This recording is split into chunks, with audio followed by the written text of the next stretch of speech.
Welcome back to the swamp, my friends, and welcome if you're new.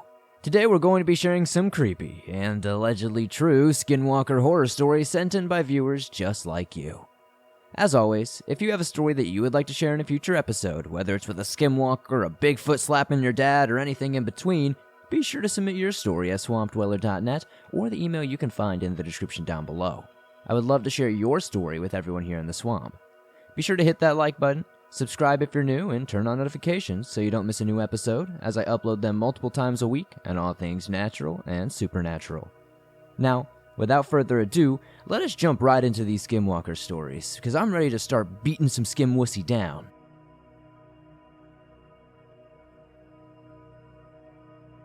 This took place probably in November of 2022.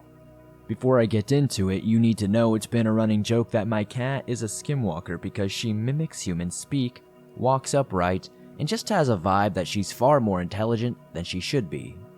She's only 4 pounds and knows how good she has it for sure. It was before dawn. I was asleep, being kept up all night by a weird screaming in the fields outside of my yard. Honestly, I thought it was a fox or something at first, but it ended in a way that a deer call would. Like the elk in Skyrim. Everyone heard and reported it, but nobody had found and trapped any sort of animal that could be responsible. The theory was that one of my neighbors was illegally keeping foxes for the pet trade on her farm, but investigations proved she had all her animals legally and foxes were not among them. So, I am conked out when suddenly I hear my cat meowing and screaming outside my door, clawing to enter my room. Remember when I said that she can mimic speech? Her meows often sound like human words. It honestly kinda sounds like a child crying.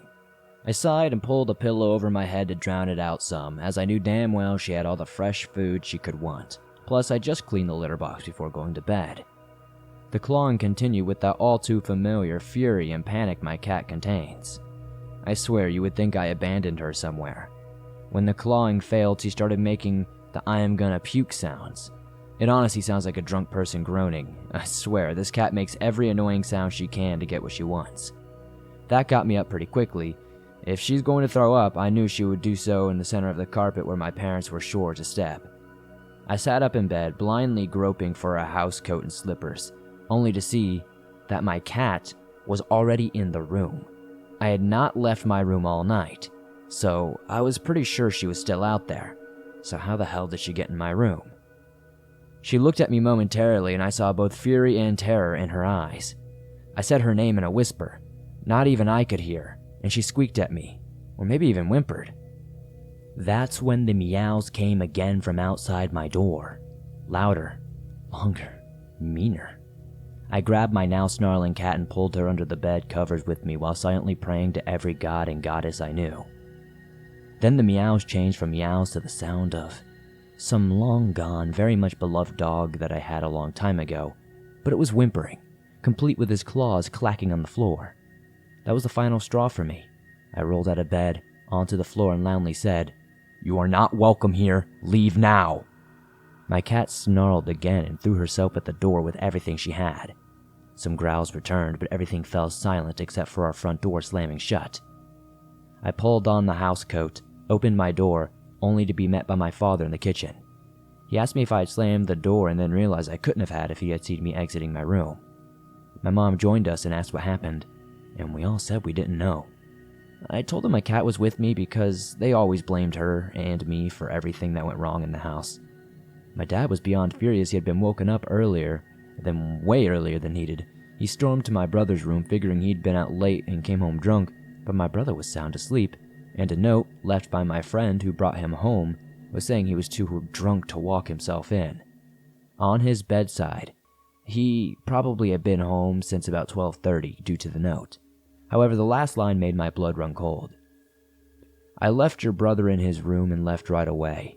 I couldn't find his keys to lock up behind me. I also let your cat into the house. I think you guys might have forgot that she was outside.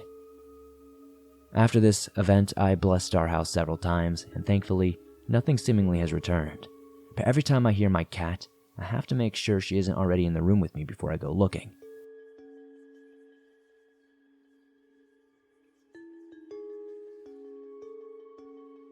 Sitting on the western side of the Missouri River is Omaha, Nebraska, a large metropolis that has been Nebraska's largest city for many years. It has witnessed many historical events throughout its almost 170 years. Like many cities, Omaha had many ethnic neighborhoods where new immigrants settled down with people of their kind. A section of town known for its meatpacking plants, appropriately named South Omaha, became the home of many Eastern Europeans, Poles, Czechs, Germans, Lithuanians, Slavics, Croatians, and more all resided here. However, many of these slaughterhouses closed as years passed and the area changed forever. A few remain, but the days of massive feedlots are gone. Growing up here, I was always told stories about South Omaha and its past. Many old buildings remained to act as silent monuments to the old days and often mesmerized me in my youth. I wanted to see these old buildings, some old slaughterhouses, factories, even old breweries that Omaha was once famous for. One building stood out to me though. One of the old slaughterhouses lay close to the train tracks that cut South Omaha in half. This building was massive, with almost 5 stories. It was very long, about 3 complete football fields wide. Built of brick and steel, this old building was a testament to the people of this city. However, I heard it would soon be demolished and was instantly saddened by the news. Hearing about urban exploration over the internet always piqued my interest, but I was always too nervous about trespassing. Since this building was set to be demolished, I decided to go and see it before it became a parking lot. I set out of my truck on a fantastic fall evening to see this behemoth of a building. I brought my heavy LED mag light and dressed in light hiking gear to avoid looking conspicuous. The slaughterhouse lay near the train tracks in a more deserted area of South Omaha. Around it were other buildings adorned with the same red and white brick that this building also wore. Many tall grasses and empty lots surrounded the building, all the while a chain-link fence surrounded the entire complex that was the slaughterhouse. I was prepared for this and parked some distance away on a side street near a garage. Walking towards the building, I became aware of its immense size. It indeed was magnificent and occupied a mammoth amount of space. The fence did not feature a barbed wire top so that I could climb over. The minute I stepped onto the ground after the fence, I felt a strange sensation from inside me. Nervousness, fright, I guess both if I had to really give a guess. Whatever it was, it remained with me as I proceeded on. I approached a door with a window on the side of the building. Whatever logo or name had been affixed to it before had long worn off and the glass was covered in dirt and grime. I tried the handle and it would not budge. I felt the door loose and figured it could probably be opened with some force. I eventually got it open after bashing my shoulder into it, accidentally breaking the lock. Oh well, I thought. It was going to be torn down anyway. I entered the slaughterhouse and flicked on my flashlight. As I stepped into the pitch blackness, I was greeted with a large open room that featured lots of decrepit machinery undoubtedly used for meat processing. The walls and floor were tile, easy cleaning, shouldn't be too long to do that. Long conveyor belts were shaking and snaking through the room strewn with dust and cobwebs. Control stations, desks, and more surrounded me. None of this, though, looked like it had been touched for many years. I made my way through the mess of machinery and dust until I reached a pair of double doors. I pushed them open slightly into another large room. But as I did, something changed. It suddenly became frigidly cold, which was odd because it was only 65 degrees out, so sure it wasn't like hot, but it wasn't cold either, and there was no wind at all. It felt like winter had come into this room alone. I shivered but pressed on. The next room was what I presumed to be the killing floor. It had a significant main pathway for the cattle to move through, and then conveyor belts to carry them to the next station to be dressed. Now, living near the stockyards all my life, I have become used to the smells that emanate from this part of town. The smell that hit me as I browsed this room was on a different level though. It was not a familiar smell of cow poop or burnt meat, but of death, decay, and disease. It was otherworldly. I have read and heard about rotting smell lending itself to wendigos, skinwalkers, and the like, so I was on edge. I tried to convince myself that it was just a dead animal or something more reasonable. I continued to walk through the next room with an absolutely uneasy feeling. Suddenly, a sound like no other shook the room with great ferocity. It was the bellow of a bull. It did not sound normal, though. It sounded like a cry. This was incredibly loud, shrieking like it was about to charge. I looked around quickly to find the scream's source, but I couldn't find a damn thing. I continued to move through the room, finally reaching the other end. Bright, shiny tile lined this side of the room, with more conveyor belts, large plastic bins on wheels. As I closed in on these bins, I was in a state of absolute shock. These bins were full of bones. They were massive bones, obviously from cows. How could they still be here? This place has been out of operation for close to 40 years. The bones were still bloody and smelled fresh. I was about to start freaking out at this point, honestly. I looked down and saw the floor was covered in blood from these bins. I quickly stepped back and nearly slipped on the tile. As I did this, I noticed a light from one of the doors near my end. 2 red eyes appeared in the dark, and I leaned closer to see what it was. Suddenly, another loud bellow rang through the room, and those eyes got closer. I could hear hooves on the tile floor. I sprinted from my spot, bolted through the door, and got to the other side of the room. Once through the door, I ran down a hall lined with shiny tile. I followed this hallway, hoping to find my way out. I expected the bull to find me, or maybe just leave me alone entirely, but I was still determined. I reached the end of the hallway and approached the doorway with rubber flaps across it like you would see at a butcher shop. I pressed through and turned to the right, but stopped dead. A faint red light bulb exposed a workstation with multiple men cleaning a cow. They wore long white smocks, helmets, goggles, and rubber boots. One was spraying down the cow, the other was cutting a part off, and the last was moving some bones to a bin. I couldn't believe my eyes. How is this possible? Did some meat packing still take place? That couldn't be possible, there's no way. As I stepped more into the room, I heard something unusual. They weren't speaking English. It sounded almost Eastern European, maybe Polish. It had to be. I remember my grandparents speaking Polish to me occasionally. With my grandfather being full-blooded Polish, I was still in awe what I was seeing. I needed to get by these guys to leave, so I started to move past them. I don't know how, but they heard me, and all turned to look. Everyone stopped what they were doing. 3 bespectacled men stared at me with only the dim red light exposing them. I froze in my tracks and knew I was trespassing. One man shouted something in Polish to me and began moving my way. The others followed. I fled to the other door and sprinted as fast as possible down the hallway. I heard their footsteps behind me, but their gear must have slowed them down somewhat, because I outran them. Soon, I found an exterior door and bashed it open. I was on the other side of the slaughterhouse, but quickly found the road on the west end of the lot, leading me back to the truck. Eventually, I did feel safer outside, now that I could catch my breath, walk around, and hide. While doing so, I took one more glance towards the building. My legs froze at what I saw. I saw the 3 men looking at me through an open truck dock. They looked the same, except they had red, glowing eyes. I began to run now, losing my mind in fear. As I saw my truck up the road, another bull bellow echoed through the street and hurt my ears. How could this be happening? I hopped in my car and peeled out of there. Looking in my rear view mirror, I couldn't see anything, but I was forever shaken by what I found. Never again would I explore the abandoned buildings, especially where many animals were killed. What did those men want with me? What would I have done? What was that creature? I have no idea.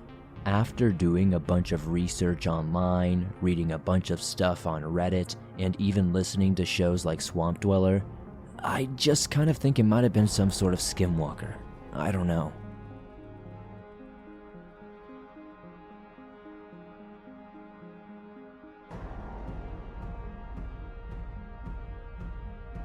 Hey Swamp, it's me again, Midori. This happened a couple of nights ago, so unlike some of the other things I have sent you, the details, at least those that I know, are still fresh in my mind. So for some context, this happened at a park called Stolsoft Park. The whole thing is inside of my city. I would say it is maybe a square mile in total area. Sorry, I'm not too familiar with acres. It is mostly forest, with a playground facing the street on the northern end. The playground, along with the north and south entrances, are elevated hill streets, so the forest gradually goes downward, meeting at a valley in the center.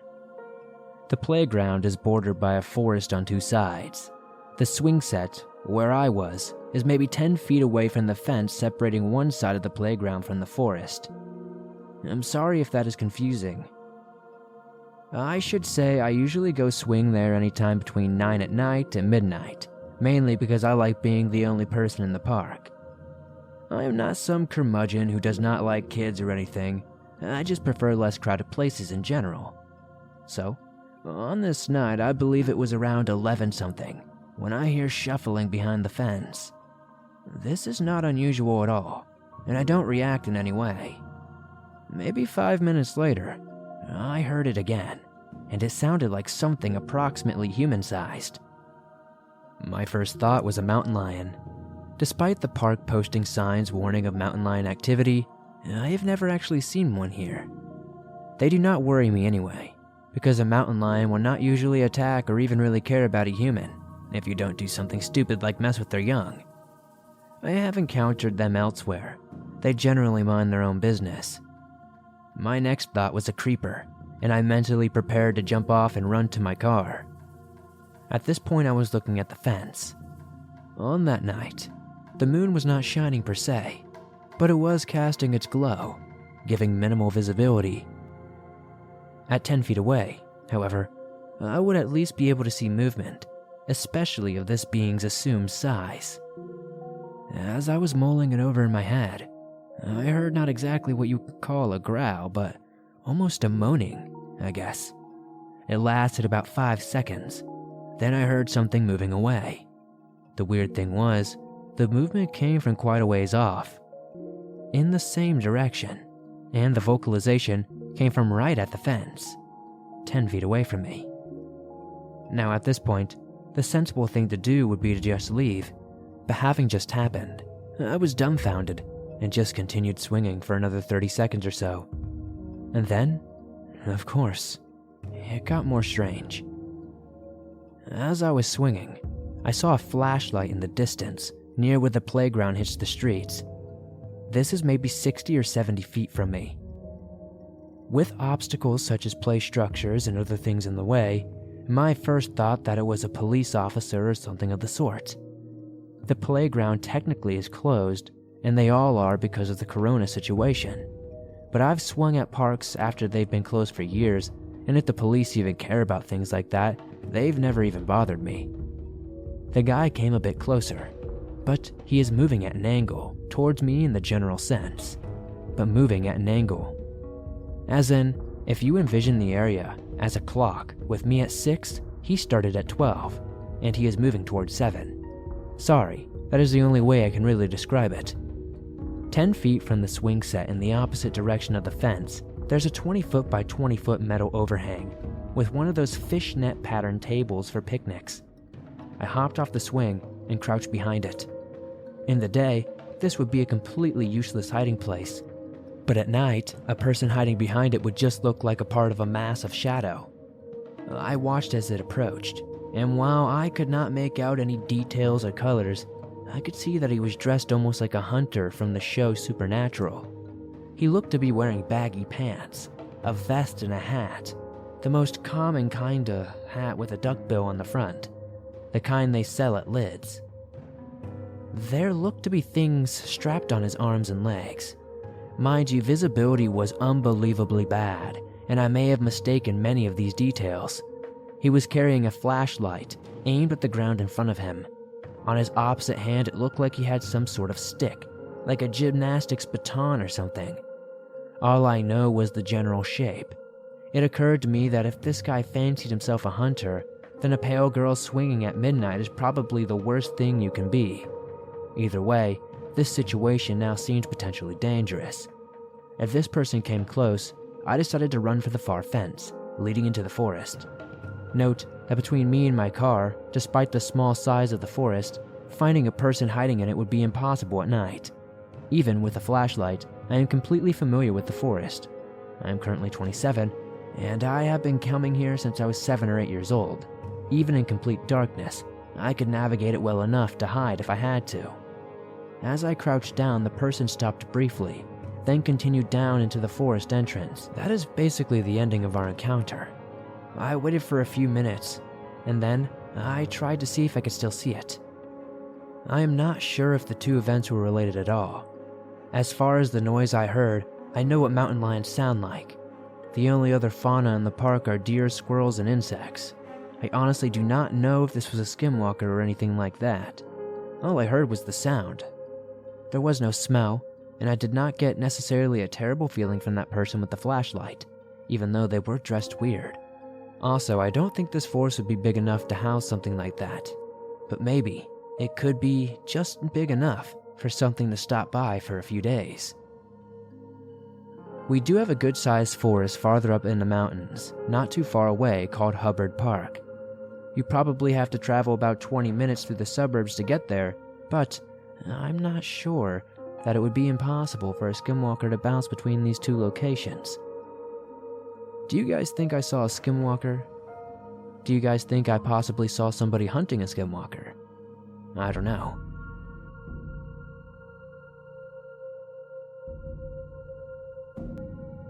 Hello, my name is Heron, and I am a BBC Earth Nat Geo photographer and cinematographer for various documentaries, including Ice on Fire for HBO and Leonardo DiCaprio.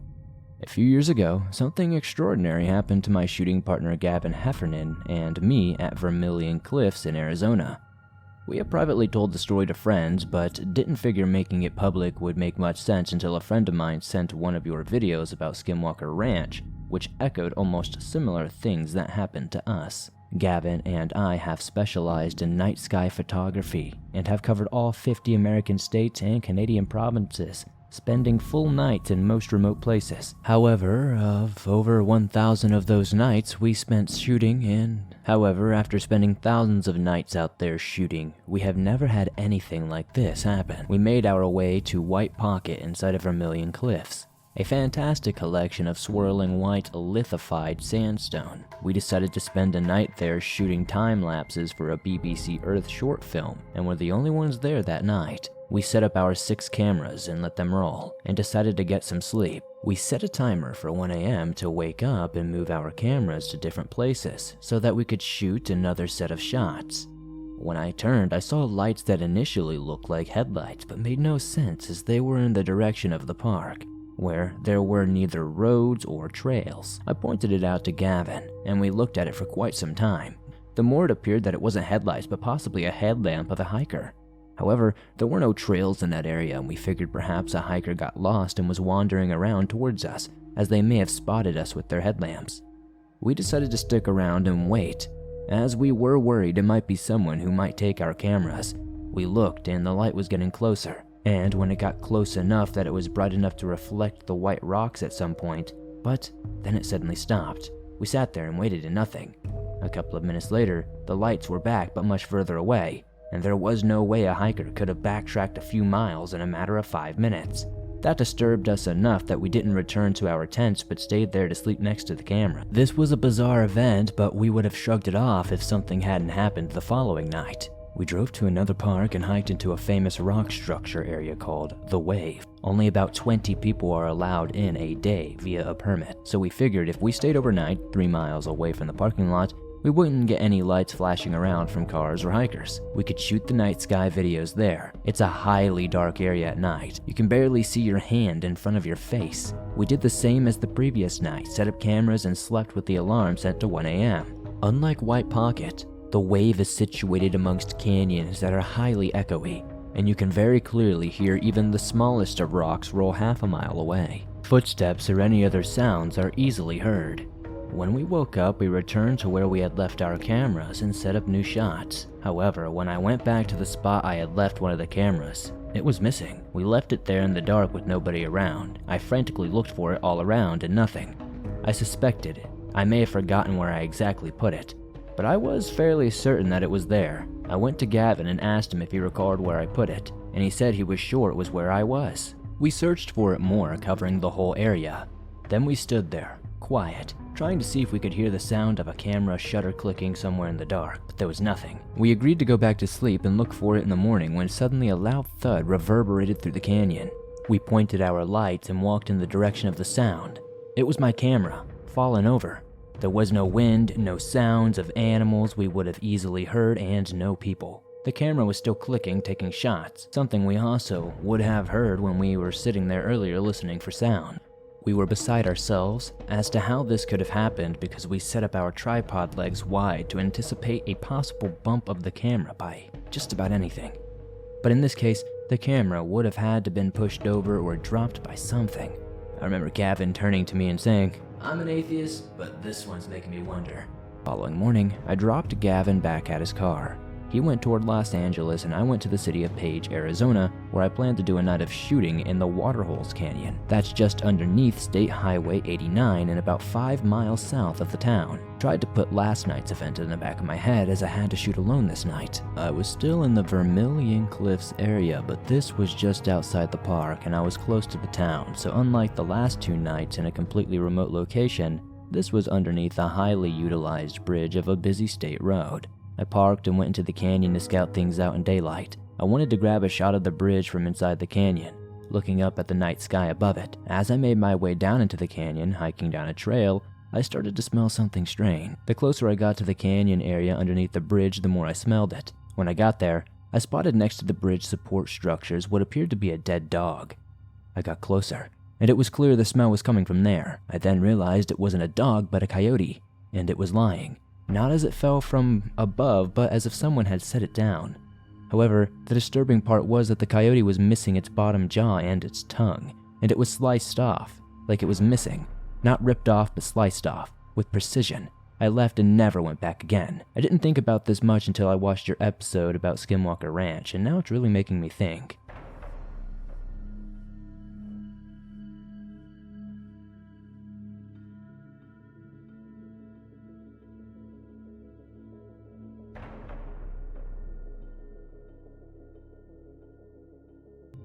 I experienced what I can only imagine is an otherworldly occurrence when I moved to the Sierra Nevadas about 4 years ago.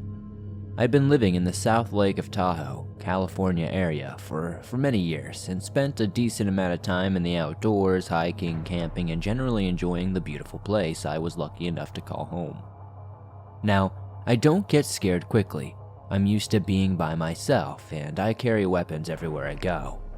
Being a 5'2" and 110-pound female, I go out of my way to be sure I can protect myself. Many people in the outdoor community told me about being careful on the trails in the forest. I usually do these things alone, save for my trustworthy, though somewhat cowardly dog. But I had never felt as uncomfortable, confused, and downright afraid as I did in my apartment one night, when I finally relocated away from Tahoe to Reno, Nevada. I had moved to Reno to escape the isolation of living in Lake Tahoe, and though it is only about 60 miles away, it felt like a whole different world. Now the city itself isn't necessarily huge, and I was living in the north end of town, surrounded by high desert foothills and somewhat sparsely populated compared to more of the urban city center. Still, I never felt like I was out in the boonies or anything. I lived alone with my pup, and we liked our little apartment. So to set the scene here, it was early fall and the sun was beginning to develop at a much earlier time of day, which was exemplified by the fact that the city sits in a valley, so sunset seems to approach much faster than in other places in northern Nevada. My apartment sat just above street level with a window in the kitchen next to my stacked washer and dryer that looked out into an alley, maybe about 10 feet above the small street beside the small fourplex building. It was dark outside, and I was alone with my dog doing laundry. My apartment layout was an open concept, and the living room/kitchen area was separated by a wall that had a vast space cut out into it so you could walk through and see each other. With the washer and dryer tucked around, and the aforementioned window to the left of that, with the openness of the space, the darkness outside, and the number of overall windows the apartment had, it almost felt like you were in a spotlight. If it was dark out and I had the lights on, it looked like I was living in a fishbowl or a terrarium. Anyone or anything could see right in. I made it a point to permanently close my blinds, save for the small window looking out to the alley. I didn't mind keeping those blinds open because I liked the fresh air, and someone would need a ladder to reach me if they had been determined enough. As I was removing the clothing from the dryer and turning to plop it on my couch to begin folding, I realized my dog was acting incredibly strange. He didn't want to cross the line, so to speak, from my living room to the kitchen, marked by a change from the carpet to tile. Though it was only a few steps, he seemed incredibly hesitant and began whining and burping out small, concerned woofs. At first, I just thought he was anxious. For whatever reason, he is known to be a bit of a weenie, but then out of nowhere, I sensed this immense and insurmountable feeling of dread and displacement. I turned my back to the washer, dryer, and small alley-facing window. My dog sat facing me, almost looking past me, and his apparent anxiety and frustration began to build as I was asking him what was wrong. He started barking a whole alarm bark at this point. And as soon as he did, the sense that someone or something was observing me took over me and caused my blood to run cold. My logical response was someone was just watching me through the window, the only window that has open blinds, and the only window that anyone could see me through. So in one fell swoop, I reached for the overhead drawstring for the light and turned it off and faced the window, confronting whoever or whatever was intruding on my life. As soon as the light clicked off and the room was dark, I saw what I could only describe as a perfectly round light about the size of a small cantaloupe directly across from me on the other side of the window. It didn't glow like a lamp or a light though. Its edges were perfect and it didn't hover or vibrate or even move. At this point, I was too stunned to move, and my fight or flight response had engaged so quickly that I had no time to recognize or rationalize what I was seeing. I was looking at this thing, and it was looking back. I felt cold and confused. My hair was standing on end. My heart was racing. My dog had gone into complete freakout mode and was jumping and barking and generally causing a stir in the living room, as he could see all of this as well. The light seemed to now realize that I could see it, and it looked as if it backed away or at least grew more diminutive in size. It had moved to the right of the window now. It flickered twice and then disappeared.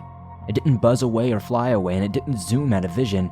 It was visible, not visible, and then just gone. As soon as I realized the light was not there anymore, I opened the window and poked my head out to see what was going on. Maybe someone was up at my window with a flashlight. Perhaps someone in the neighboring buildings had seen something and would be checking for themselves to try and solve this odd mystery. Nothing, not a soul, and what felt like deafening quiet was all I heard. I closed the window. As soon as I shut the window, I hear a solid 3 knocks on the larger window out front by the living room. As I mentioned before, those blinds were closed, and though from the outside looking in it's entirely clear someone was home because the lights were on in that room, no one could know it was me alone in my apartment, right? I wasn't expecting anyone over, and it was too late for solicitors. No one had any reason to be at my house then, and I was not going to open that door. My dog had rushed to the kitchen as soon as the light outside the window had disappeared, and then he was in what I can only describe full-on defense mode. Now my dog is an absolute wuss. I've seen him run from cats and get spooked by bags blowing in the street, and he generally stays by my side on hikes while we're camping, because normally he expects me to protect him. This pup seemed ready for war though. Hackles up, eyes alert, growling at the front window now. I stepped into the living room, grabbed my gun with one hand and keys with the other, and slinked back into the kitchen and out the back door to where my car was parked. I threw my dog in, started it up, and raced off to a restaurant across town where I ordered to-go food and ate in the front of my Subaru. We car camped in a Walmart parking lot that night. I returned to the apartment the following day, my laundry still on the couch with no apparent signs of anyone trying to enter the place. Everything seemed normal.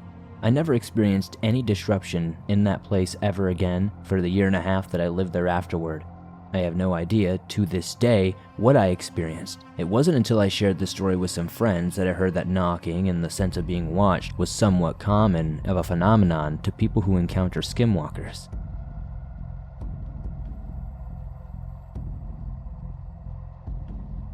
Thanks for listening to these creepy and downright strange Skinwalker encounter horror stories that'll freak you out tonight. If you're a fan of Skinwalker stories and want to hear a lot more of them, my channel has hundreds of stories just like these, so be sure to hit that like button and subscribe and turn on notifications so you don't miss a new episode.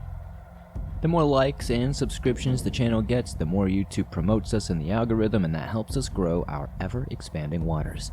If you'd also like to help us out the extra mile, be sure to throw down a comment, it helps us a ton. I'd love to know what story was your favorite tonight. If you're on the go but don't have YouTube Premium and want to download and listen to your favorite Swamp Dweller scary stories no matter where you are, you can download them absolutely free from Spotify, Apple Podcast, Google Podcast, and pretty much anywhere else you find your favorite podcast online. It's absolutely free and always will be. Thank you guys so much for supporting the Swamp the way you do. I appreciate it immensely and can't wait to share more scary stories with you from everybody here in the Swamp. As always, if you have a story that you would like to share, whether it's with a Skinwalker or something else, be sure to submit yours at swampdweller.net or the email you can find in the description down below. I'm always looking for new stories. Be sure to join me over on Twitter, X, whatever you want to call it, Facebook, Instagram, all that good stuff, and I'll see you soon with another creepy episode.